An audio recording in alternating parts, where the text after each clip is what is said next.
Bonjour Edith. Alors, j'avais très envie de t'entendre parler sur ton nouveau spectacle, donc on va bientôt découvrir sur la genèse du projet, le pourquoi du comment, enfin qu'est-ce que c'est que ce nouveau projet? Donc ce spectacle qui s'appelle Faire quelque chose, c'est le faire non. C'est un projet qui a pris pas mal de temps de développement. Il venait juste après saison 1, mon précédent spectacle dans lequel je m'étais beaucoup posé la question du récit. Est-ce que c'est la réalité qui inspire la fiction ou est-ce que c'est la fiction qui inspire la manière dont on expérimente le réel? Et en fait, le pas suivant, c'était un petit peu de se poser la question de l'agir, c'est-à-dire qu'est-ce qui nous meut, vraiment, qu'est-ce qui fait qu'on fait ce qu'on fait. Donc évidemment, il y avait aussi cette notion de comment la fiction influence cet agir aussi. J'ai envie de travailler effectivement sur des parcours différents, des moments de vie différents, des rapports au monde différents, et de prendre ces personnages quand ils sont aux prises avec leur capacité d'action. Le faire fermente, en fait. Il y a une fermentation des choses.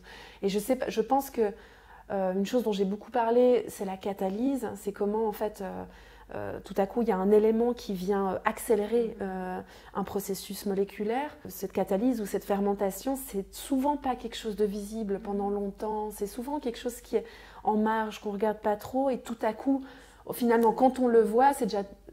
En fait, ça a été agi il y a bien longtemps. On est tous en fermentation de choses et c'est intéressant de voir. On fait aussi tout un travail de médiation avec Ninon Borselli et Médéa Ancelin autour de la perception.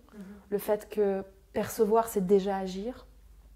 La perception, c'est une action, donc c'est-à-dire que tous les filtres qu'on met sur la manière dont on regarde, on est déjà dans l'action à ce moment-là. Et c'est quelque chose qu'on a tendance à oublier, en fait, à quel point... Déjà juste regarder, écouter, contempler, c'est déjà tout un processus social. Enfin, on est déjà mis sous tout un tas de normes. Ce mot du faire, je pense aussi que parfois il faut prendre du recul avec ça. Et j'ai pas du tout eu la volonté, en choisissant ce titre, de dire aux gens faites absolument quelque chose. Enfin, je sais pas. Ouais, c'est le faire non, c'est-à-dire parfois justement faire, c'est laisser faire. Parfois faire, c'est s'arrêter, c'est ne pas faire cette chose qu'on pense qu'on devrait faire. Enfin, et puis, à d'autres moments, effectivement, c'est le poser cet acte ou le faire. Ce que je trouve assez fascinant dans tout ce que tu dis là, c'est que moi, je sens fort un vrai élan de vie, mais dans vraiment même le rapport à la joie, le partage. Donc, j'ai l'impression que tout rassemble à ça, cette espèce de souffle vital et qui, du coup, à mon avis, doit circuler. Et ça, c'est vraiment quelque chose de fort. J'ai l'impression que tout ce que tu évoques, que ce soit dans les écrits, que ce soit dans la choralité, il y a quelque chose de ça qu'il faut rappeler, en fait, le souffle.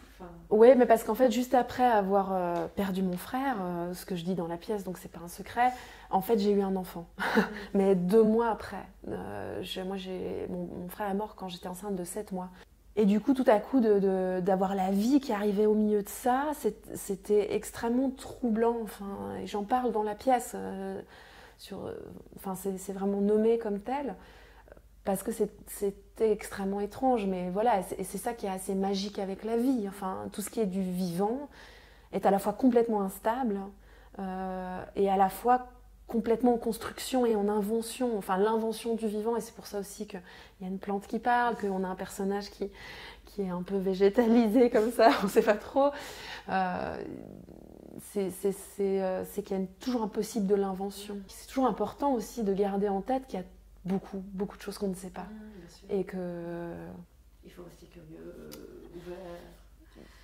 Qu'on ne les sait pas. Je ne sais pas s'il faut aller les chercher, mais qu'en tout cas, il y a beaucoup de choses qui nous échappent et que parfois les silences, on en parle ça dans la pièce, les silences, les blancs, les vides, ça ne sert pas à grand-chose de vouloir les remplir, mais que peut-être il faut les accepter aussi et que peu à peu, des choses vont venir s'intercaler à l'intérieur, vont venir répondre.